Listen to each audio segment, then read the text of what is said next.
Welcome to another ITS informational video on Boardworks. In our last video, we talked about the content within Boardworks, ranging all the way from elementary school subjects to high school subjects. To access content within Boardworks, we simply hit the left-hand Content tab. Today, we're going to focus on the different features within presentations. So let's say we're teaching science, and we found a presentation that we really like on climate change. There are multiple things that we can do with this presentation. First, if we want to view the presentation and simply see its contents, we can hit the play button. Let's say though we're ready to use this presentation now. We can actually do a share live lesson.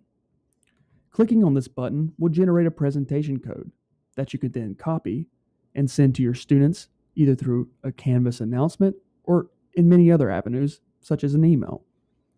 Once the students have the code, they can just click Join Lesson. Once you and your students have joined the lesson, the educator will dictate the pace of the lesson. By clicking the arrow tabs, it will change the presentation slide on your screen, but it will also change it on your students' screens as well. Some of the features within the presentations are interactive slides. For example, you might come to this slide here. What impacts might climate change have? By clicking on nature, it shows the different impacts throughout different things. As you do this, it will also show the students as well. On the bottom here, there are also two buttons that you can use as well. This one will toggle the thumbnails. So if you want to skip to a different slide, you can do so at will.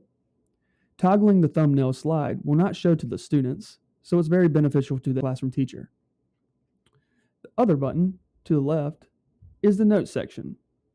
The teacher notes will tell you ways that you can implement the slide or some things that you can talk about. And then below that are usually credits with photos.